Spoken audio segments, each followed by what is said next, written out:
Hello friends, welcome to our YouTube channel. Today we are going to discuss class 7th history chapter number 3 Delhi Sultan. Delhi sultan के बारे में हमने ये सब कुछ डिस्कस कर लिया था और ये पार्ट 2 है जिसमें हम डिस्कस करने वाले हैं a closer look administration and consolidation under the Khiljis and Tughlaqs. जैसा कि हमने पिछले ये जो टेबल है उसमें सब कुछ देखा था ना कि कौन कौन, ये बहुत इंपॉर्टेंट टेबल है जिसमें हमने देखा था पहले राजपूत डायनेस्टीज आई थी। राजपूत डायनेस्टी में तोमाराज एंड चौहानाज बहुत इंपॉर्टेंट है। फिर उसके बाद अर्ली तुर्किश रूलर्स आए थे, फिर खिलजी डायनेस्टी, फिर तुगलक डायनेस्टी, फिर सैयद डायनेस्टी और लोधी डायनेस्टी आई थी। तो अब हम देखने वाले हैं इसमें administration and a consolidation under the Khilji and Tughlaqs और खिलजी के अंडर का एडमिनिस्ट्रेशन हम देखने वाले हैं। The consolidation of a kingdom as vast as the Delhi sultans needed reliable governor and administrator. तो बहुत ज़्यादा वास्ट एरिया था जिस पे वो रूल करते थे, ठीक है। तो उनको बहुत ज़्यादा गवर्नर वगैरह की ज़रूरत थी एडमिनिस्ट्रेशन के लिए। Rather than appointing aristocrats and land chieftains as a governor, the early Delhi Sultan, especially Iltutmish, favored their special slaves purchased for a military service called bandagan in Persian. तो वो क्या करते थे, पहले के क्या होते थे, जितने भी सुल्तान्स हुए हैं, राजा हुए हैं, वो क्या करते थे, जो लैंडलॉर्ड होते थे और जो अरिस्टोक्रेट होते थे उनको ही अपॉइंट कर लेते थे as a governor.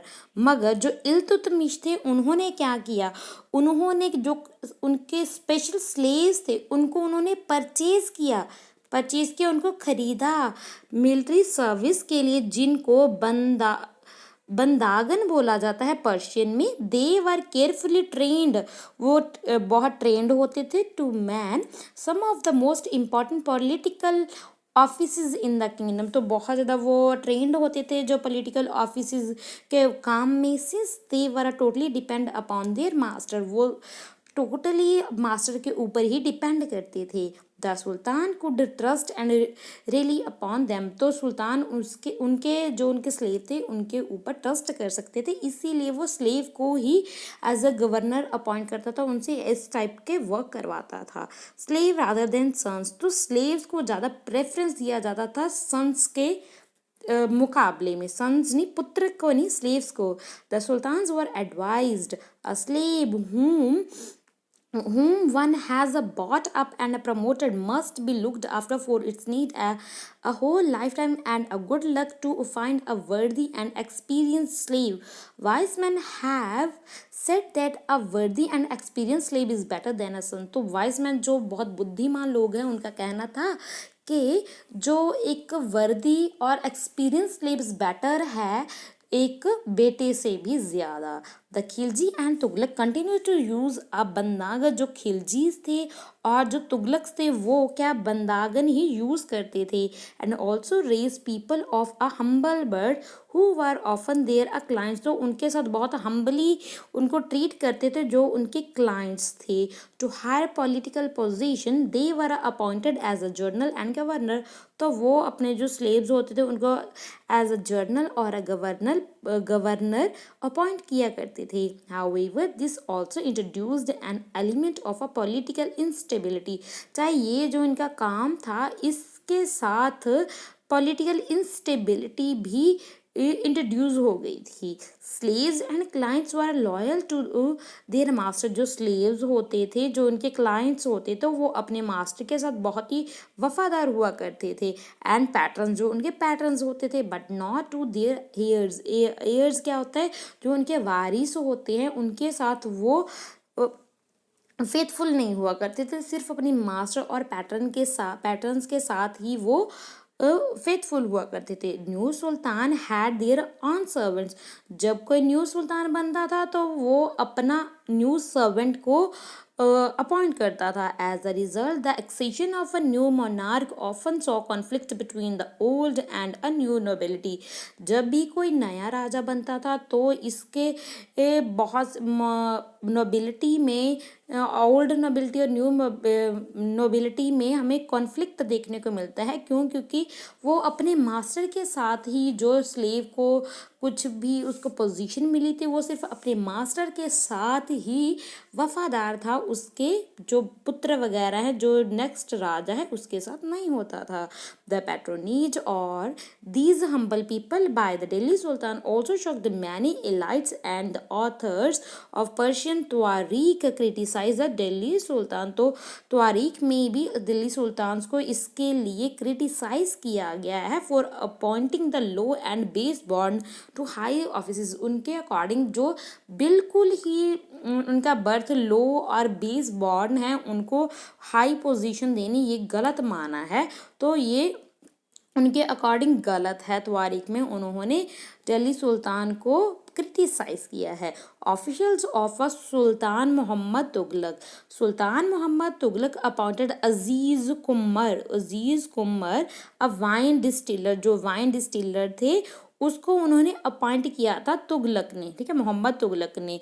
Firoz हाजम a barber, जो कि एक बार्बर थे, यानी कि नाई थे। Manka Tabbakh a cook and a two gardener, Ladda and Pira to high administrative post. तो उन्होंने इनको हाई पोस्ट दे दी थी। ज़ियाउद्दीन बारानी a mid 14th century Chronicle, जो कि ज़ियाउद्दीन बारानी थे, वो एक क्रॉनिकल्स थे, यानी कि जो हिस्ट्री को तरतीब बार लिखते हैं। Reported their appointment as a sign of sultan's loss of political judgement and his capacity to rule. तो ये उनके अकॉर्डिंग ये शो करता है कि जो सुल्तान है वो इनकैपेसिटी है, उसके पास कैपेसिटी नहीं रही रूल करने के लिए, तो इसीलिए वो इन सबको क्या कर रहा है, अपॉइंट कर रहा है। तो ये देख लेते हैं क्लाइंट क्या होता है। Someone who is under the protection of another, जो किसी और के प्रोटेक्शन के अंडर होता है, उसको क्लाइंट बोला जाता है। अ डिपेंडेंट और अ हैंगर ऑन, जो किसी पे डिपेंड होता है, उसको हम क्लाइंट बोलते हैं। Like the earliest sultan the Khilji and Tughlaq monarchs appointed military commanders as governor of a territories of a varying size. जो बहुत से जैसे सुल्तान थे खिलजी और तुगलक, वो उन्होंने अपनी मिलिट्री के लिए भी कमांडर्स और गवर्नर भी उन्होंने अपॉइंट करने शुरू कर दिए according to size.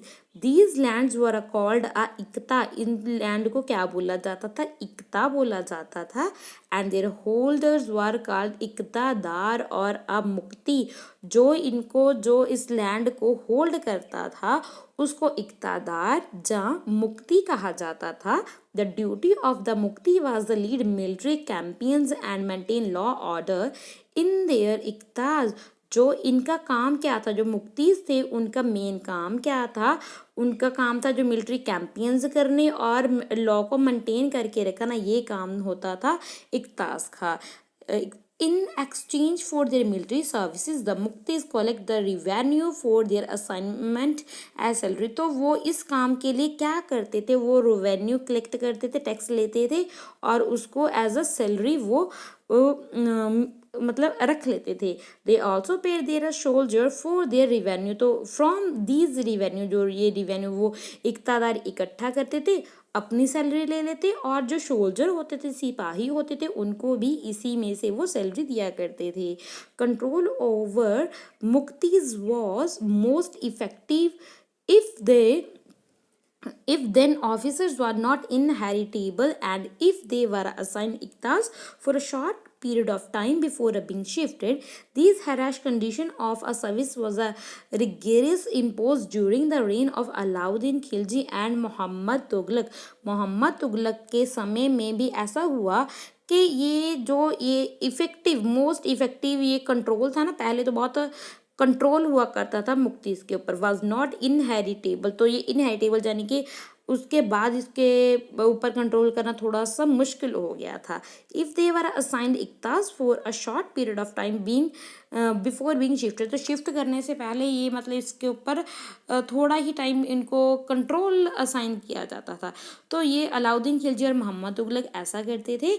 Accountants were appointed by the state check the amount of revenue, तो उसके लिए ना अकाउंटेंट भी अपॉइंट किया जाता था। अकाउंटेंट क्या करता था, वो चेक करता था क्या कितना रेवेन्यू इकट्ठा किया है मुक्तिज ने।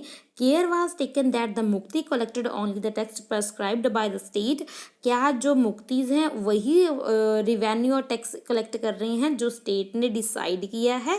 That he kept the required number of soldier, क्या वो जितने ज़रूरत है उतने सोल्जर को रख रहे हैं कि नहीं, ये सबको चेक करने के लिए वो अकाउंटेंट को अपॉइंट करते थे।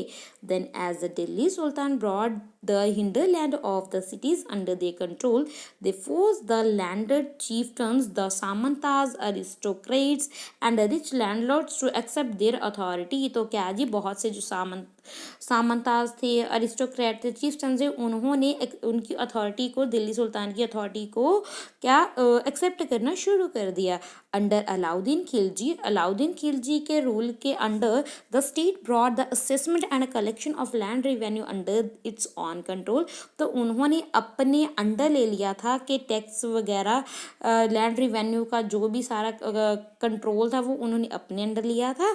The rights of the local chieftains to levy tax were a cancel, जो चीफ्टन्स कलेक्ट करते थे उनके जो राइट्स थे उनको कैंसल्ड कर दिया गया था। And they were also forced to pay tax, और उनको भी टैक्स पे करने के लिए फोर्स किया जा रहा था अलाउद्दीन खिलजी के रूल के under. The sultan's administrative measured the land and kept carefully accounts, जो सुल्तान होते थे, जो उनके एडमिनिस्ट्रेटर्स होते थे, वो मेजर करते थे लैंड को और उसका केयरफुली उसका रिकॉर्ड रखा जाता था। Some of the old chieftains and landlords serve the sultan as a revenue collector, तो जो चीफ्टन्स होते थे, लैंडलॉर्ड्स होते थे, वो सुल्तान को as a revenue collector serve करते थे। And a assessor, they are a three type of tax, तो उस समय पे थ्री टाइप ऑफ टैक्सेस लगते थे।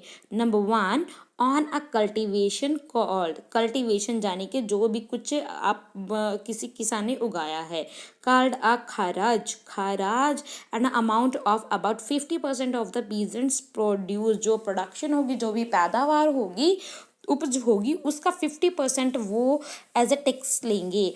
ऑन अ कैटल के ऊपर भी लगता था और हाउसेस घरों के ऊपर भी टैक्स लगाया जाता था। It is important to remember that a large part of the subcontinent remained outside the control of the Delhi sultan के कंट्रोल में बहुत सारे पार्ट ऐसे भी थे जो रिमेंड रह गए थे, जो मतलब उनके कंट्रोल के परे थे। It was difficult to control distance provinces like a Bengal from Delhi से बंगाल को कंट्रोल करना बहुत ज़्यादा मुश्किल था, क्योंकि बहुत ज़्यादा डिस्टेंस है ना। Some after annexing southern India, और जो उन्होंने कब्जा कर लिया था जो सदर्न इंडिया पे, the entire region became independent, तो जो इंटायर रीजन है वो इंडिपेंडेंट बन गया था। Even in the Gangetic plain there was a forested area, जो फॉरेस्टेड एरिया था, that sultan forced could not penetrate. Local chieftains establish their rule in these region, जो लोकल चीफ्टन्स थे उन्होंने अपना ही इन रीजन्स में रूल कायम कर लिया था, एस्टेब्लिश कर लिया था। Sometimes rulers like Alauddin Khilji and Muhammad Tughlaq could force their control in these areas but only for a short duration, तो कभी कभी ऐसा भी होता था जैसे कि रूलर होते थे, जो ऐसे अलाउद्दीन खिलजी हो गए और मोहम्मद तुगलक हो गए, उन्होंने कंट्रोल भी रखा था, मगर वो शॉर्ट टाइम के लिए ही वो कंट्रोल रख पाई इन एरिया पे। ओके, चीफ्टन एंड देयर फोर्टिफिकेशन, चीफ्टन्स और फोर्टिफिकेशन का मतलब क्या होता है? किलाबंदी, जो किला बनाना, अगर कोई भी शहर है उसके इर्द गिर्द किला बनाना फोर्टिफिकेशन होता है। Ibn Battuta a 14th century traveller from Morocco के एक ट्रैवलर थे जिनका नेम था इब्न बतूता, अफ्रीका से आए थे। जो मोरक्को है वो अफ्रीका का एक सिटी है। एक्सप्लेन द चिफ्टन्स समटाइम, तो चिफ्टन्स के बारे में वो लिखते हैं।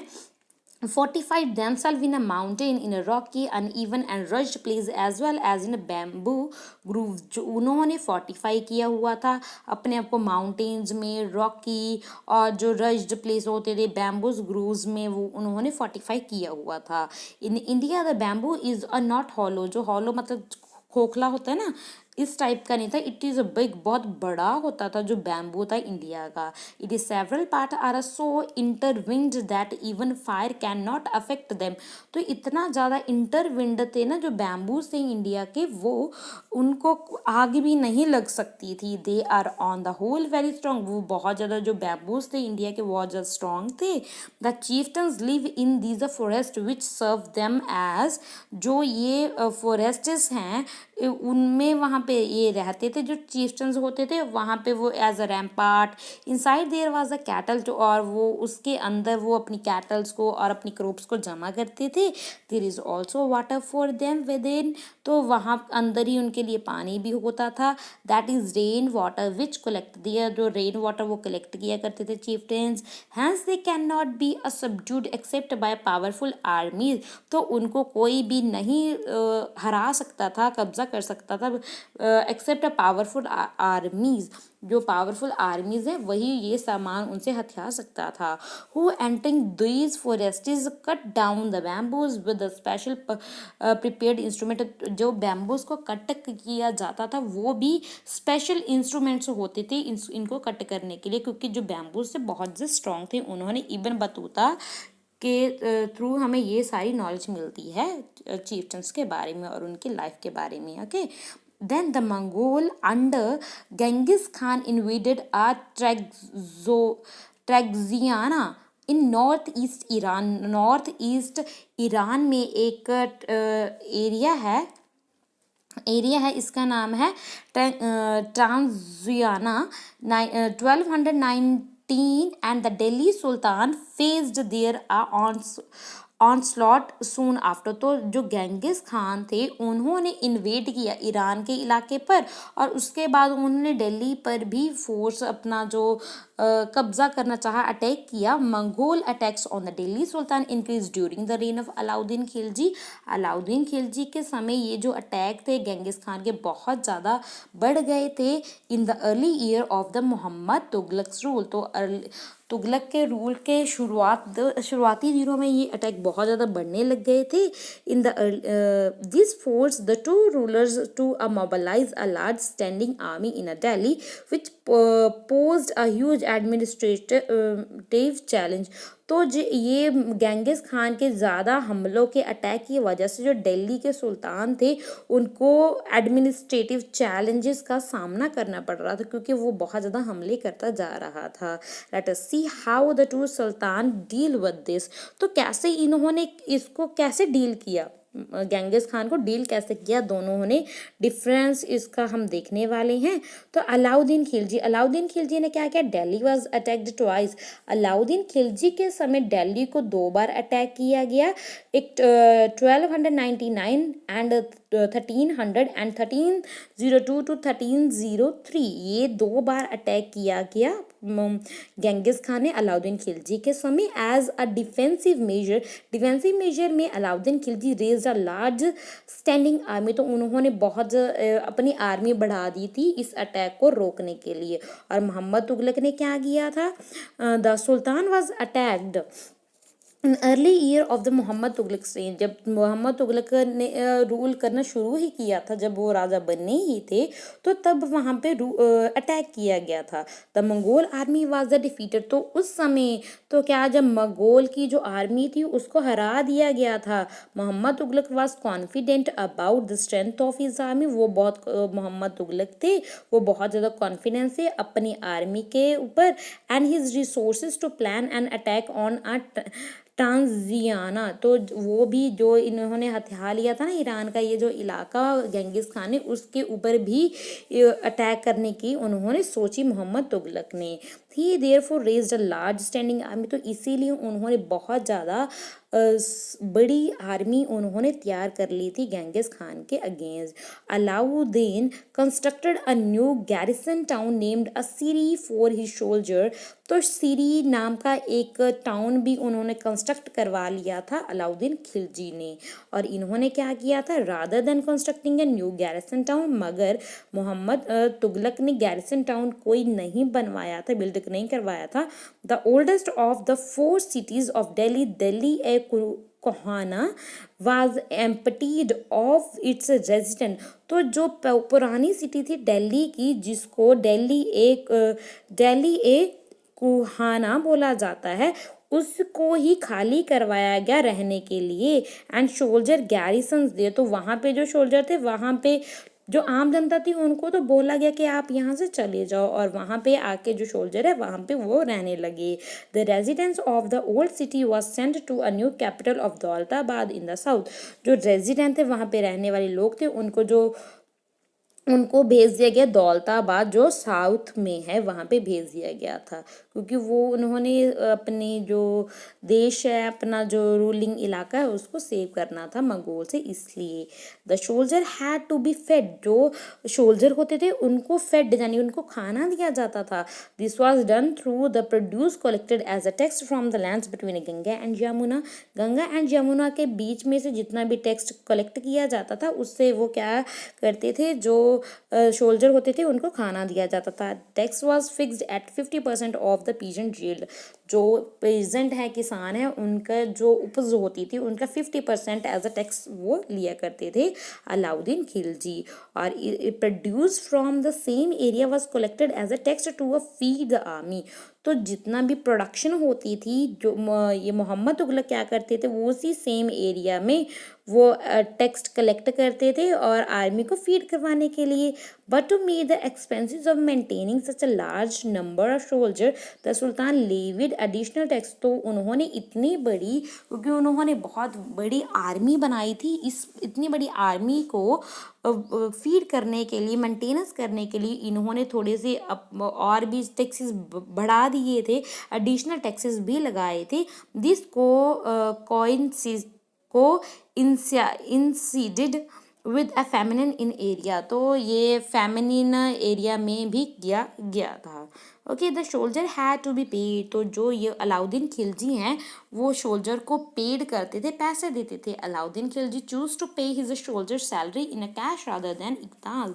जो पहले होता था ना, इकताज उनको लैंड दे दी जाती थी कि आप इस इलाके से रेवेन्यू इकट्ठा करोगे, टैक्स इकट्ठा करोगे, और अब जो सोल्जर होते थे इकतादार बना देते थे, उसमें से वो क्या करते थे, इकतादार वो अपनी सैलरी और जो सोल्जर है उसमें बांट दिया करते थे, जितना भी टैक्स कलेक्ट होता था।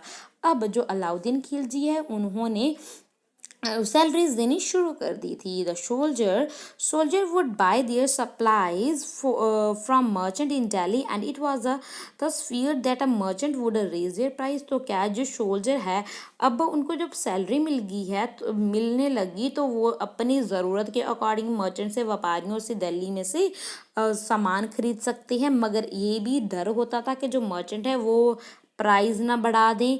टू स्टॉप दिस, तो इसको स्टॉप करने के लिए कि वो ज़्यादा प्राइस ना बढ़ा दें, तो अलाउद्दीन खिलजी ने क्या किया, control the price of a goods in Delhi. तो उन्होंने दिल्ली के जो भी गुड्स थे, प्राइस थे, उनको कंट्रोल किया। प्राइसेस वर केयरफुली सर्वेड बाय ऑफिसर। तो इन प्राइसेस को ऑफिसर्स के द्वारा सर्वे किया जाता था कि कोई ज़्यादा महंगा तो नहीं दे रहा सामान।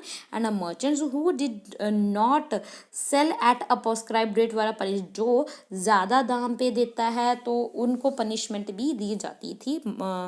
अलाउद्दीन खिलजी के समय Muhammad Tughlaq also paid his soldier cash salary.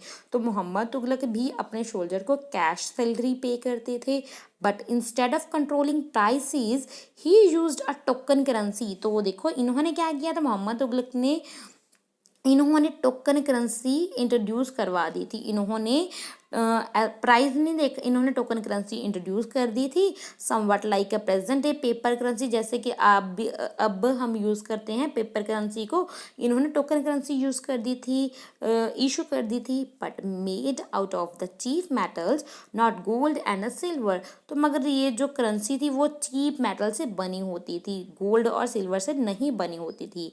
People in the 14th century did not trust those coin.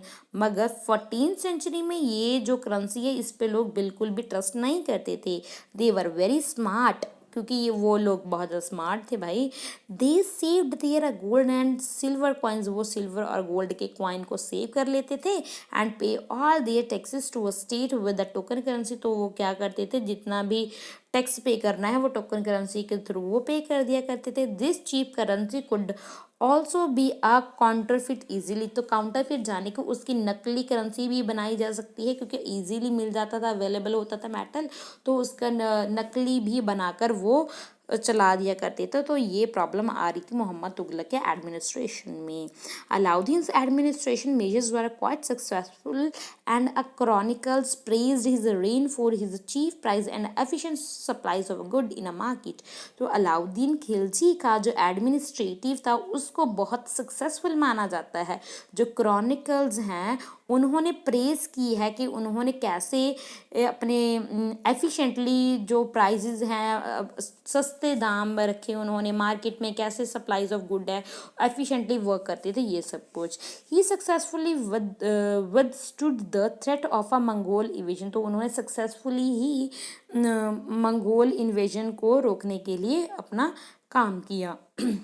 उधर Mohammad Tughlaq administration major was a failure, जबकि हम कंपेयर करें मोहम्मद तुगलक की, इनका जो एडमिनिस्ट्रेटिव मेजर था वो फेलियर था, उनको वो इतने सक्सेसफुल नहीं थे। His campaigns into Kashmir was a disaster, जो कश्मीर में इन्होंने कैंपेन शुरू किया था वो डिज़ास्टर्स था। He then give up his plans to invade a ट्रांजो sorry Transoxiana and disband his large army, तो जो ये इसको जो ईरान का इलाका है इसको वो इन्वेड करने जा रहे थे, और जो इतनी बड़ी उन्होंने ये आर्मी बना ली थी। Meanwhile his administrative measure created a complicated the shifting of the people to अदौलताबाद was resented, क्योंकि हमने देखा था ना इन्होंने क्या जो वहाँ पे जो पुरानी ही सिटी थी दिल्ली की, उस वहाँ पे इन्होंने ना जो रेजिडेंस है उनको दौलताबाद भेज दिया था, उसके बाद दोबारा फिर इनको रिसेंट किया गया।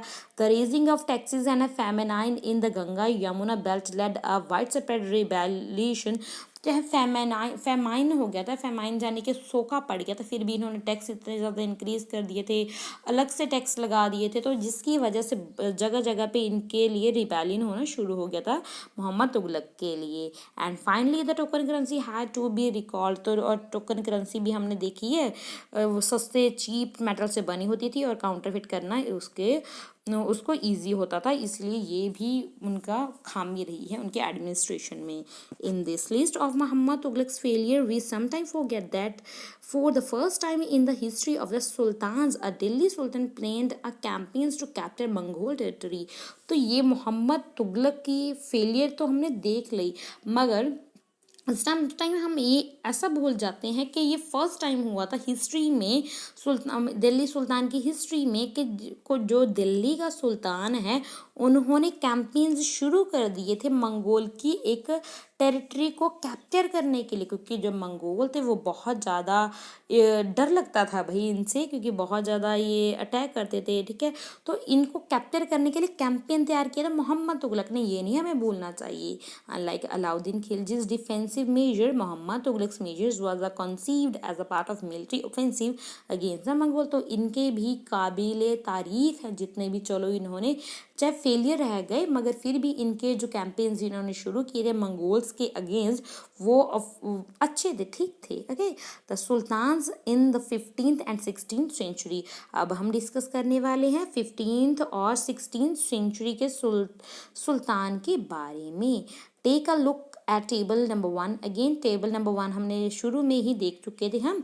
You will notice that the after the Tughlaqs the Sayyid and Lodi dynasty ruled from Delhi and Agra until 1526। तो सबसे हमने देखा ना तुगलक के बाद कौन सी डायनेस्टी आई, सैयद आए थे और लोधी डायनेस्टी आई थी जिन्होंने दिल्ली पे रूल किया था और आगरा पे रूल किया था, 1526 तक रूल किया था। बाय देन आज Jaunpur, Bengal, Malwa, Gujarat, Rajasthan and the entire South India had an independent ruler who established flourishing state and prosperous capital। तो उसके बाद जो ये इलाके थे राजस्थान, गुजरात, मालवा, ये सभी जो इलाके थे यहाँ पे इंडिपेंडेंट रूलर बन गए थे और उन्होंने अपनी एक पेरिस कैपिटल एस्टेब्लिश करनी शुरू कर दी थी। This was also the period which saw the emergence of a new ruling group like the Afghans and the Rajput. तो इसी समय पे अफगान और राजपूत रूलिंग ग्रुप एमर्ज हो रहे थे। Some of the state establish in this period were a small and powerful and extremely well administrated.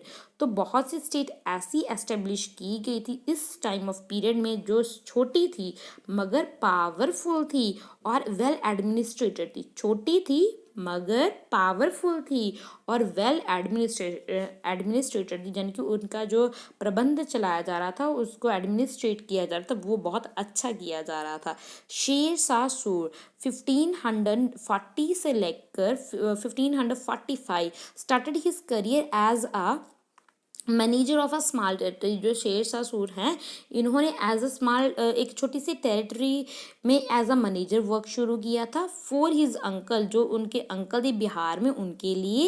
And eventually challenge and defeated the Mughal emperor Humayun.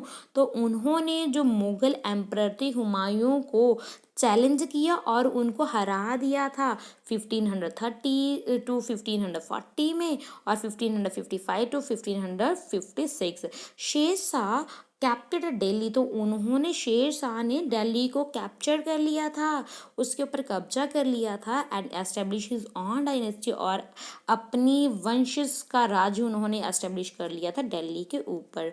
Although the शूर dynasty ruled for only 15 year. तो चाहे जो ये शेर शाह सूर हैं, तो इनकी जो डायनेस्टी है सिर्फ 15 कुछ साल ही उन्होंने यहाँ पे राज किया।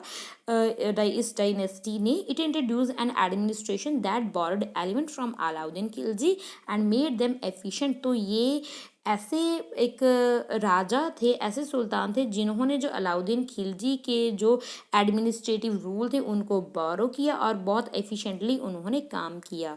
शेर शाह's administrations become the model followed by the great emperor Akbar 1556 to 1605 when he consolidated the Mughal empire। तो यही जो अच्छे इनको लगे जो रूल्स थे, एडमिनिस्ट्रेटिव रूल थे, एलिमेंट्स थे, मुगल बादशाह अकबर ने भी यूज़ किए थे। तो अब हम बात करने वाले हैं द थ्री गॉड्स। ये एल्सवेयर में है the three orders, the peace of God, knights and the crusades। The idea of the three orders was the first formulated in France in early 11th century। 11th century में ये three order formulate किए गए थे, France में formulate किए गए थे। It divided society into three classes. ये सोसाइटी को थ्री क्लासेस में डिवाइड करता है। दोज हु प्रेड, तो एक थे जो प्रेयर करते थे और दूसरे वो जो झगड़ा करते थे, यानी कि जिसमें वॉरियर वगैरह आ जाते हैं। And those who tilted the land, और तीसरे नंबर पे वो आ जाते हैं जो लैंड टिल्टेड करते हैं, यानी कि किसान आ जाते हैं। Okay, this division of society into the three orders was supported by the church to concentrate its a dominant role in society. तो ये थ्री ऑर्डर्स इन्हीं को बोला गया है जिसमें जिसको सपोर्ट किया जा रहा था, वाज सपोर्टेड बाय चर्च, जिसको सपोर्ट करेगी चर्च करेगी सोसाइटी में। This help the emergence of a new warrior group called a knights. तो क्या दिस हेल्प द एमर्जेंस, ये जो हेल्प है एमर्ज हुई न्यू वॉरियर ग्रुप को जिसको नाइट्स बोला जाता था। The church patronized this group and used them to propagate this idea of peace of God. तो ये जो चर्च का जो आइडिया था, इन्होंने इस आइडिया को पीस ऑफ गॉड को फैलाना शुरू कर दिया। The attempt was to direct warrior away from conflict amongst themself and send them instead on a campaign against the Muslim who had captured the city of Jerusalem। This led to a series of campaigns called the Crusades. These campaigns in the service of God and a church completely already the status of the knight। Originally, these knights did not belong to the class of the novels, but they, by the end of the 11th century in the France, the century later in Germany, the humble origins of these warriors was forgotten। By the 12th century, nobles also wanted to be known as knights। तो भाई क्या है, तो ये इन्होंने piece of God फैलाना शुरू कर दिया। तो जो नाइट्स होते थे, तो इन्होंने ये कैंपेन नहीं शुरू किया था मुस्लिम के अगेंस्ट, इन्होंने कैंपेन नहीं शुरू किया था।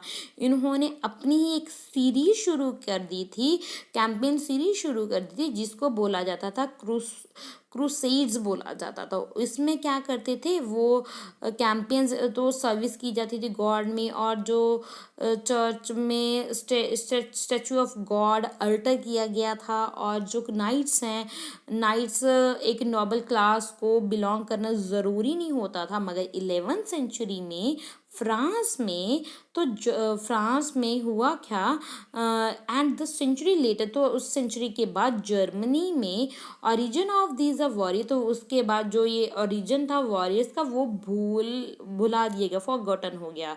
बट 12th सेंचुरी में जो नॉबल्स थे उनको एज अ नाइट्स दोबारा से जाना उनके नाम से जाया ना शुरू किया गया। तो ये रहा हमारा chapter number 3 of class 7th history. I hope ये चैप्टर आपको अच्छे से समझ में आ गया होगा। Thanks for listening me, God bless you.